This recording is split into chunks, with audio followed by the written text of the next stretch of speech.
د لوی څښتن تعالی په سپېڅلي نامه د نګین الغیاس تلویزیون درنو لیدونکو او په ځانګړي ډول د ځوان فکر خپرونې مینوالو په سلامونو مهرکلۍ کوم. خوشحاله یم چې بیا هم ستاسو درنو عزیزانو په چوپړ کې حاضر یم. د نن ورځې په خپرونه کې راسره ځوان او تکړه قدر ښاغلی امایون نورزی د هرات پوهنتون د ارتقای ظرفیت عمومي مدیر په خپرونه کې راسره دی. د ده سره به د ټولنیزو رسنیو او شبکو تاثیر البته لکه فیسبوک واتساپ و دا مسایل چې دي د دوی تاثیر په ځوانانو باندې چې څونه مثبت تاثیر لري او څونه منفي تاثیر لري په دوه مسایلو به د ښاغلي نورزي صاحب سره خبرې کوو. هیله ده چې د خپرونې تر پایه پورې زموږ سره مل وسي. نورزي صاحب ډېر ښه راغلاست. مننه کوم ښاغلي کاکړ صاحب. تر ټولو د مخ خپل سلام تاسې او د نګین الغیاس تلویزیون و ټولو درنو لیدونکو ته وړاندې کوم. مننه نورزی صاحب. د لومړۍ پوښتنې په حیث غواړم دا درڅخه وپوښتم چې ټولنیزې شبکې ستاسو په نظر څومره د ځوانانو لپاره مفیدې تمامې سوي دي؟ مننه کوم. ټولنیزې شبکې هر څومره چې یو هیواد پرمختګ کوي هغسې هم ټکنالوژي مخ پر رشد او اوسني شرایط کې خوشبختانه چې ټولنیزې شبکې لکه فیسبوک، واتساپ، وایبر او سکایپ، ایمیل د دې شبکو د طریقه موږ کولی شو چې یعنې خپل ډېرې اسانتیاوې او ډېرې هغه ستونزې چې مثلا یو وخت موږ درلوده چې په طور د مثال یو څوک چې به په خارج کې و یا بهر و هغه ته موږ به مثلا تلو د پاکستان هیواد یا ایران هیواد ته ټلیفون به مو کوئ او د هغو سره به مو خبرې کولې. او اوس خوشبختانه چې د واتساپ د طریقه موږ کولی شو چې خپل د قومانو سره هغه کسان چې مثلا په بهر کې دي د هغو سره موږ خبرې وکړو او د سکایپ د طریقه کولی شو چې مخامخ د دوی سره ووینو. او تکنالوژي خو اوس خبر پیشرفت ده او خاصتا فیسبوک چې دی فیسبوک یو ډیره مهمه شبکه ده یا ټولنیزه میډیا ده چې موږ کولی شو چې د هغه څخه یو ډیر ښه معلومات په لاس راوړو. خاصتا فیسبوک چې دی یو معلوماتي شبکه ده چې هغه کسان چې مثلا غواړي چې یو ډیر ښه موضوعات چې د نورو ځوانانو لپاره مؤثره او ګټمنده وي هغه په فیسبوک کې دوی پوسټ کړي او کولی شي چې ډېره یو مثبته اغیزه ولري. او ایمیل چې دی ایمیل اوسني شرایط کې خوشبختانه موږ خاصتا په دولتي اداراتو کې موږ کولی شو چې د ایمیل د طریقه خپل ډېرې ستونزې حل کړو او یو مهم موضوعات چې دي موږ هغه فورا عاجل ایمیلوو او بعدا بیا هغه موضوع مکتوبي مثلا یو ځای موږ لیږو مخکې تر دې هغه موضوع موږ ایمیلوو. یعنې د ایمیل د طریقه اوس ډېر سهولتونه خوشبختانه ایجاد شوي دي په دولتي اداراتو کې او ټولنیزې شبکې خوشبختانه چې ډېر یو مؤثره اغیزه لري د ځوانانو پر باندې. تاسو نورزی صاحب یوازې په د مفیدیت باندې بحث وکړئ چې څونه مفیدې تمامې سوي دي که په مضراتو بحث وکړئ مضریات هم لري که یا ستونزې او مشکلات؟ فیسبوک چې دی یو داسې رسانه ده که یو څوک وغواړي چې مثلا د یو چا شخصیت مثلا سپکاوی وکړي او هغه کسان او داسې کسان هم شته متاسفانه چې د یو لوړ شخصیت عکس یا هغه انځور دوی په فیسبوک کې پرېږدي بیا پر هغه باندې عکس پر هغه باندې یو موضوع لیکي او غواړي چې هغه ته یو سپکاوی وکړي. دغه بدبختانه چې دغه موزري د فیسبوک شبکې ده چې بل دا چې فیسبوک کې بدبختانه ډیری کسان غواړي چې یو داسې موضوعات یعنې هلته پوسټ کړي چې باعث د جګرخوني یا د ناراحتي د نورو ځوانانو ګرځي. خو دا هغه کسان بدبختانه کوي چې د فیسبوک د شبکې څخه دوی یو ناوړه ګټه اخلي. په حقیقت کې فیسبوک یو ټولنیزه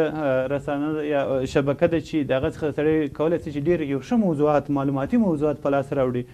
او دا د دې موزرتوب او مثلا ستونزه دا ده چې یو څوک متاسفانه ناوړه ګټه د دغه فیسبوک څخه دوی اخیستلی سي او دا یو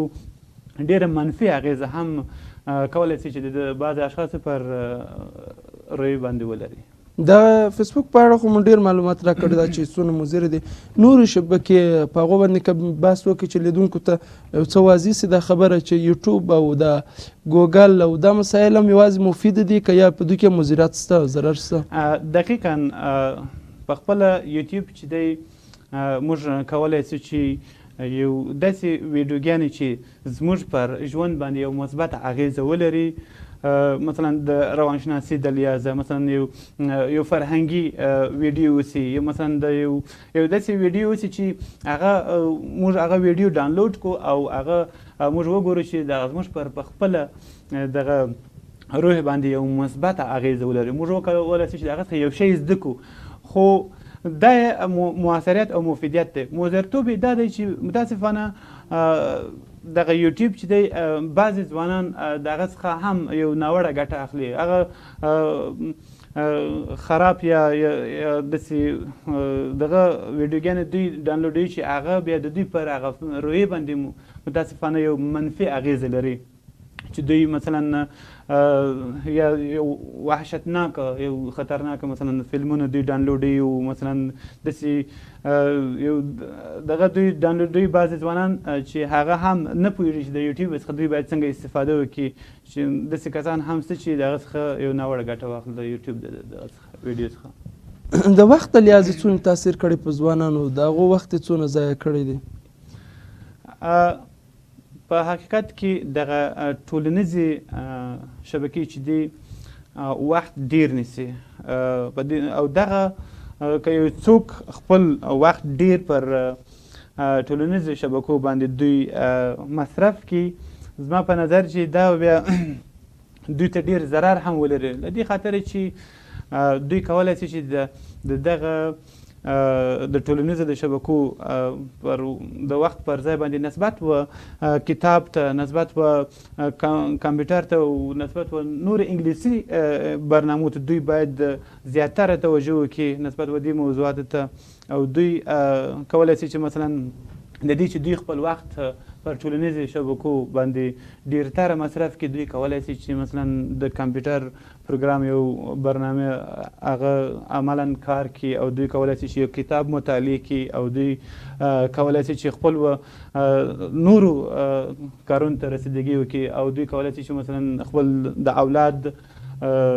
و تربیې ته زیاتره متوجه اوسي. تر ټولنیزو شبکو اړتیا ده چې دوی هلته هم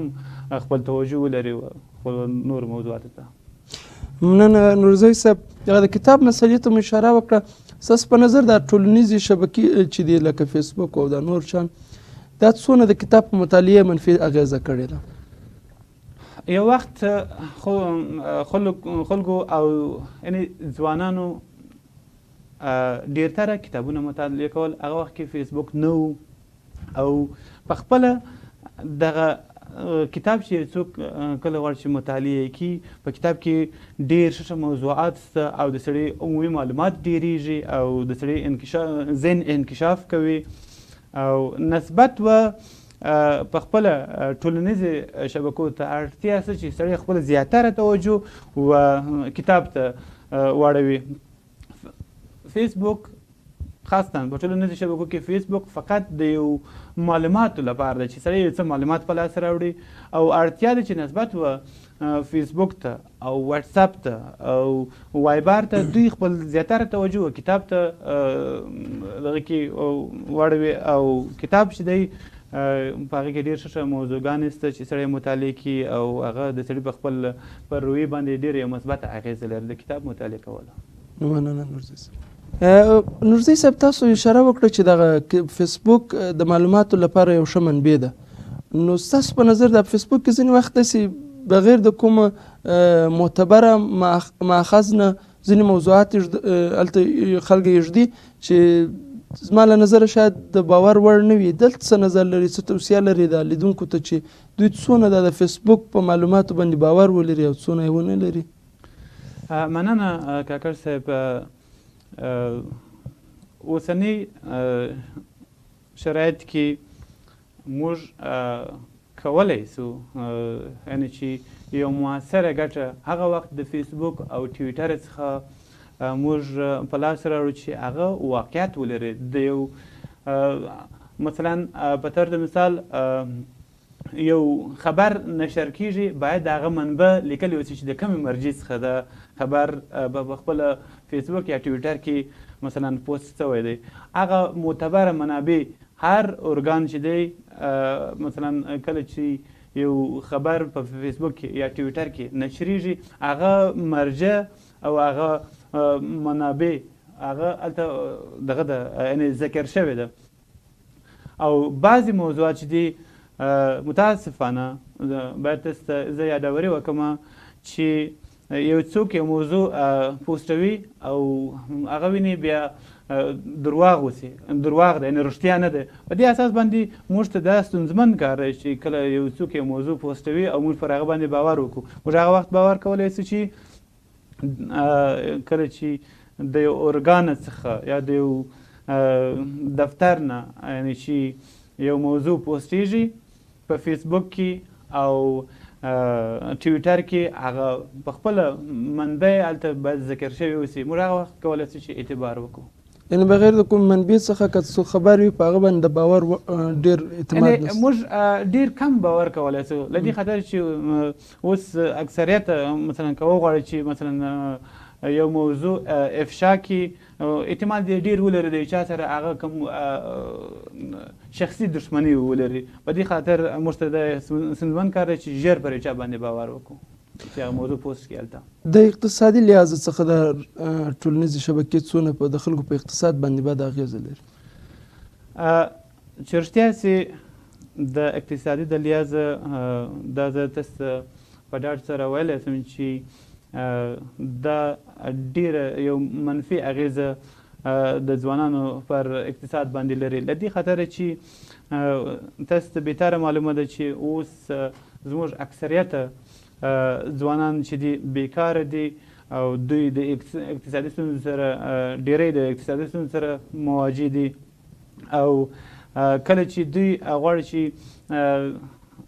3 جی بي یا 6 جی بي انټرنیټ خپل په موبایل کې فعال کړي هغه حد اقل 1000 افغاني یا 600 افغاني دغه دی یعنې مصرف دی دغه انټرنیټ چې دوی فعال کوي. او دا و هغه کسان ته خاصا چې بیکاره دي او د اقتصادي ستونزو سره مخامخ دي و دوی ته دا ډېر یو ستونزمن کار دی. یعنې دوی پر دغه باندې پر هغه اقتصادي ستونزو باندې یو منفي اغېزه لري له دې خاطر چې دوی کومه خاصه دنده نه لري. یعنې که څوک مثلا یو دنده ولري یو ځای مصرف د وظیفې اوسي هغه یې که فعاله هم کړي هغه ته دومره یعنې نه معلومیږي او هغه بودجه یې دی کولی شي چې مثلا پر انټرنیټ باندې مصرف کړي او په لاس یې راوړي. او هغه کسان چې مثلا بیکاره دي و هغو ته بیا دا څه ستونزمن کار دی چې دوی مثلا انټرنیټ رانیسي په خپل شخصي پیسو باندې کوم عایدات نه لري. نو له دې خاطره دا هم پر اقتصادي دغه باندې یو څه دغه لري یعنې اغېزه لري منفي اغېزه. مثبت اغېزه خو به نه لري. مثبت اغېزه هم لري. اوس خو موږ کولی شو چې و دوو نقطو ته باید متوجه اوسو، هم مثبته و هم منفیته. مثبته اغېزه دا ده چې دوی ما مخکې هم تاسو ته اشاره وکړه چې دوی کولی شي چې یو معلومات د فیسبوک څخه په لاس راوړي. د اقتصاد له پلوه مال مثبت اغېزه لري که نه لري؟ د اقتصاد د پلوه یعنې مثبته اغېزه تر یو اندازه پورې لري، خاصا و هغه کسانو ته چې هغه یعنې پر یو وظیفې باندې مقرره اوسي. هغه کولی شي چې مثلا د انټرنیټ دغه 3 جی بي یا مثلا 6 جی بي چې دوی مثلا فعاله کوي او هغه چې دی د دوی پر دغه باندې یو مثبته اغېزه لري په دې خاطر چې دوی خپل کار ژر مخته وړلی سي او یو سهولت دی وده ته او دوی کولی شي چې مثلا خپل ټولې ستونزې د واتساپ او د خپله وایبر د طریقه هغه حل کړي. او کله چې یو څوک د واتساپ او وایبر د طریقه خپل ستونزې حلوي بیا دوی کولی شي چې د خپله د کریډیټ څخه چې دوی استفاده کوي، یعنې مثلا د افغان بي سیم او روشن او سلام د شبکو څخه چې دوی سره چې دوی د چا سره خبرې کوي، بیا دا کولی شي چې د دې دغه قیمت یا هغه مصرف لږ وسي، او دوی بیا خپل کار د واتساپ او وایبر او مثلا د سکایپ د طریقه مخته وړي، بیا دلته د دوی هغه دغه مصرف لږیږي د خبرو کولو د دغه په حساب. په دې اساس باندې هغه واتساپ وایبر او ټلیګرام چې دی هغه بیا یو ښه سهولت دی نسبت به دغه. یوه بله ګټه به شاید همدا وي چې ځینې وخت ځینې اسناد د یو ولایته بل ولایت انتقالول یې ډېر سخت کار دی، خو کولی سو د دا رسنیو له لارې څخه په لږ اقتصادي لګښت باندې هغه خپل ملګرو دوستانو ته دا سیویانې د کاري زمینې لپاره واستول سي. دقیقا یو بل سهولت دا دی کله چې یو څوک غواړي چې د دندې لپاره و یو ځای ته درخواستي ورکړي، دی کولی شي چې د ایمیل د طریقه خپل اسناد خاصا سی وي او مثلا هغه تحصیلي اسناد د ایمیل د طریقه او هغه مرجع ته ایمیل کړي، او دا یو ډېر ښه سهولت دی. که دی په طور د مثال دی د یو ځای څخه و بل ځای ته مثلا د هوا د طریقه یا د ځمکې له طریقه ولاړ شي، دا خو بیا دلته ډېر ستونزمن کار دی، او دی کولی شي په ډېره راحته توګه خپل اسناد او خپله سی وي د ایمیل د طریقه واستي او خپل هغه ستونزه حل کړي. د اخلاقي له لحاظه دغه رسنۍ په خلکو په اخلاقو باندې څه منفي اغېزه ډېره لري که مثبت اغېزه؟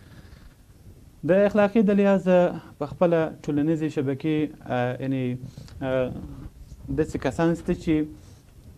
یو ډېره ښه مؤثره ګټه د ټولنیزو شبکو څخه دوی یعنې په لاس راوړي. مؤثریت یې ما ورته څه اشاره وکړه چې سړی کله چې د ټولنیزو شبکو څخه استفاده کوي باید هغه موضوعات چې دی پوسټوي باید و نورو ځوانانو ته یو پند وسي او نورو ځوانانو ته یو معلوماتي جنبه ولري، او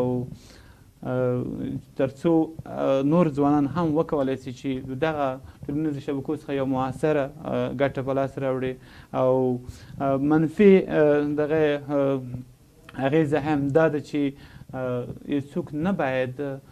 هیڅ وخت د ټولنیزو شبکو څخه یو داسې استفاده وکړي چې خدای ناخواسته هغه ملګري او نور دوستان چې مثلا په خاصتا په فیسبوک کې چې د دوی سره دی هغه باعث د ناراحتي د دوی نسي، او دوی باید نه باید یعنې د چا یو شخصیت ته توهین وکړي او یو پوسټ ولیکي چې پر هغه باندې مثلا بیا د یو شخص پر انځور باندې هلته دوی عکس پر انځور باندې یو خط کښلی وسي،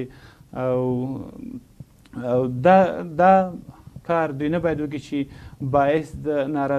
نارضایتي د نورو خلکو وسي. مننه. نورزی صاحب دغه رسنیزو شبکو څخه طبعا تاسو هم استفاده کوئ، تاسو څنګه استفاده ورڅخه کوئ؟ د ورځې ډېر وخت مو رسنیو ته وقف کړی دی که یا یو محدوده وخت ورته لرئ؟ ستاسو کاري ماحول تی خو به کومه ستونزه نه یې راپېښه کړې؟ نه، خوشبختانه چې دغه زموږ په خپل کاري ساحه کې چې ده موږ تل یعنې د کله چې موږ سهار وظیفې ته راځو تر 4 بجو او 5 بجو چې هلته موږ په وظیفه کې یو، دا ډېر موږ ته یو ښه سهولت دی چې موږ د خپل اکثریت کارونه اداري کارونه چې دي د ایمیل د طریقه موږ د مرکز ته بعضې اسناد استو، دا یو سهولت. بل دا چې موږ کولی شو چې په خپله دغه ټولنیزو شبکو خاصتا د فیسبوک څخه چې زه په خپله استفاده کوم، زه هڅه کوم چې یو داسې موضوع په فیسبوک کې زه پوسټ کړم چې و نور ځوانان وکولی شي چې د دې څخه پند واخلي، او دوی وکولی شي چې دغه موضوع چې دوی ویني د دغه موضوع څخه دوی ډېر یعنې هغه شیان چې د دوی په فایده وسي او په ګټه وسي دوی د دې څخه استفاده وکړي او کوشش کوم چې تل هغه موضوعات زه په خپله هغه شخصي فیسبوک کې زه پوسټ کوم چې د ډېرو ځوانانو خوښه سي هغه موضوع او ولس هم وکولی سي وویني هغه موضوع چې ما پوسټ کړې ده او چې خدای نخواسته یعنې زه هېڅ وخت داسې یو موضوع په فیسبوک کې نه پوسټوم چې باعث د نارضایتي د ولس او د نورو ځوانانو وسي او کوشش کوم چې یو موضوع چې زه په فیسبوک کې پوسټوم هغه یو داسې موضوع وسي چې خلکو ته ډیره جالبه او ډیره موثره تمامه سي. د خپله رسنۍ چې دي بیشتره تاسو مخکې اشاره ورته وکړه ځوانان او د نوی نسل نوي ځوانان ډېر استفاده ورڅخه کوي او بیشتره مضرات هم دغو خلکو ته ډېر واقع دي نسبت هغو خلکو ته چې په سن یو څه پاخه دي په دې چې هغه یې پوهېږي څنګه استفاده ورڅخه کوي. ستاسو په نظر د کورنۍ لکه پلار مور دا باید خپل په اولادونو څنګه نظارت ولري تر څو د دوی اولادونه د ټولنیزو شبکو څخه غیر معقوله استفاده ونه کړي؟ مننه ښاغلی کاکړ صاحب. د والدین یعنې خاصا پلار او مور مسؤلیت دا دی چې دوی څنګه وکولی شي چې خپل په کور کې د یو ښه مدیریت زمینه مساعده کړي. دوی هغه وخت کولی شي چې خپل اولادونو د درسونو او د هغه کارونو چې دوی د دوی اولادونو په طور د مثال چې ښوونځیو ته ځي مکتبونو ته ځي دوی هغه وخت کولی شي چې د دوی نظارت وکړي چې دوی ولاړ سي په ښوونځیو کې په پوهنتونو کې چې د دوی اولادونه مصروف د تحصیلات د درس او د تحصیل دي. دوی کولی شي چې مثلا د بخپله د ښوونځي د مدیر سره په هفتې کې یا د اقل په میاشت کې یو ځل وویني خپل د اولادونو د تګ و راتګ د حاضر و د غیر حاضر په اړه او د درس په اړه چې دوی درس وایي نه وایي معلومات واخلي د مدیر د مکتبه څخه. او بل دوی کولی شي چې په هغه پوهنتون کې چې د دوی اولادونه مصروف د تحصیل دي دوی کولی شي چې هغه رئیس د هغه پوهنتون یا مدیر د تدریسي د هغه پوهنځی دوی کولی شي چې د هغو څخه معلومات واخلي خپل د اولادونو په اړه چې دوی مثلا یعنې پوهنتون ته ځي راځي د تحصیل او هغه د دوی د درسونو په اړه د دوی څخه معلومات واخلي. او بله موضوع دا ده چې دوی کولی شي چې د خپل اولادونه د دوی اولادونه چې د اجتماعي شبکو یا ټولنیزو رسنیو لکه فیسبوک د دې څخه چې استفاده کوي دوی کولی شي چې دوی ته یو ډېره ښه راهنمایي وکړي او دوی ته داسې نصیحت وکړي چې خپل په فیسبوک کې تاسې ډېر متوجه اوسئ او داسې موضوعات تاسې پوسټ کړئ چې خدای نخواسته د خلکو د نارضایتي باعث ونه ګرځي او دوی باید د خپلو اولادو ته د ټولنیزو رسنیو په اړه د دوی مسؤلیت دی چې ډېرې یو ښه راهنمایانې وکړي او تر څو د دوی اولادونه هم یو خاصه توجه خپل حرکت او خپل کړنې چې دوی کوي متوجه ورته اوسي. اصلا دغه وسیله چې د شبکو څخه استفاده کړي لکه د خاصې ګوشانې چې ورته جوړ دي لکه د لمسي ګوشانې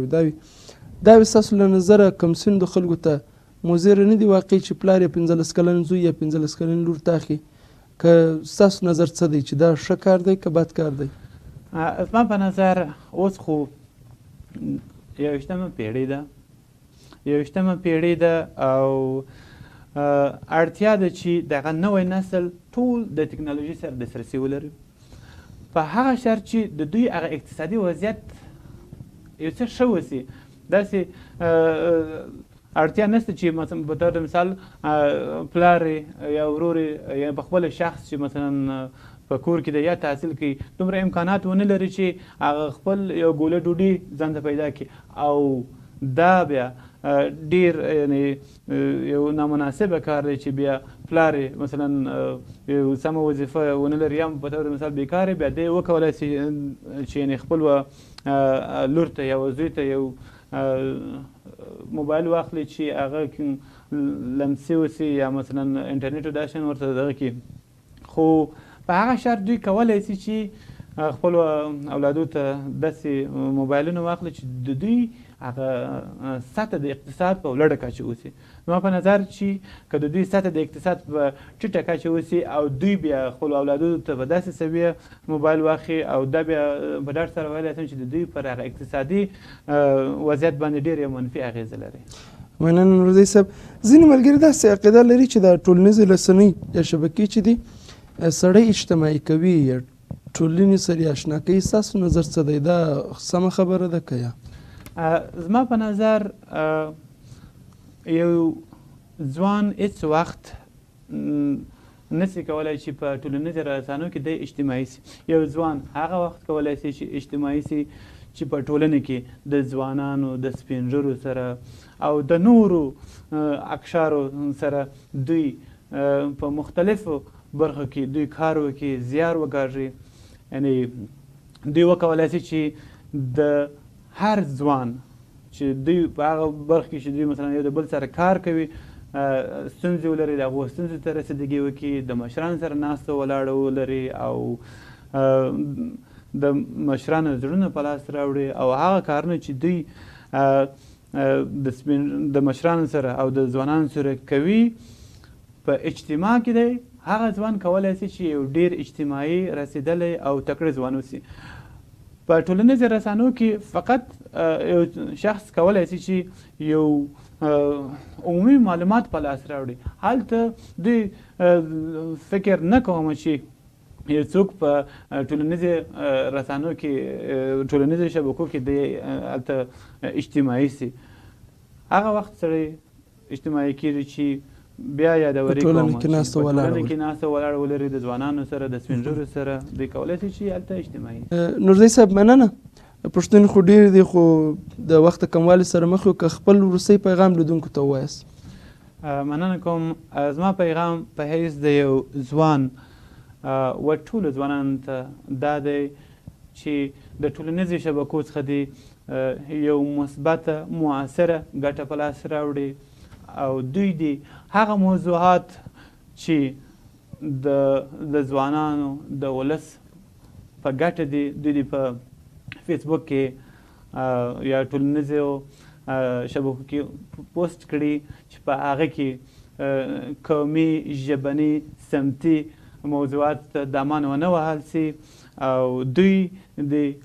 هغه موضوعات چې کولی سي چې زموږ د ولس هغه غم، درد په هغه پوسټ باندې دوی کولی سي چې هغه له منځه یوسي. یو ښه موضوعات چې ډېر مؤثره او د ولس او نورو ځوانانو په ګټه هغه دې په فیسبوک کې پوسټ کړي تر څو نور ځوانان هم وکولی سي د هغه څخه یو ښه مؤثره ګټه په لاس راوړي او دغه زما پیغام دی و ټولو ځوانانو ته. مننه نورزی صاحب چې خپرونې ته راغلاست او درنو لیدونکو ستاسو څخه مننه مننه چې زموږ سره د خپرونې تر پایه پورې مل واست. تر بیا چې ستاسو درنو عزیزانو په درانه حضور کې حاضرېږو. تاسو په لوی او له هزاره الله سپارو. الله مرسي.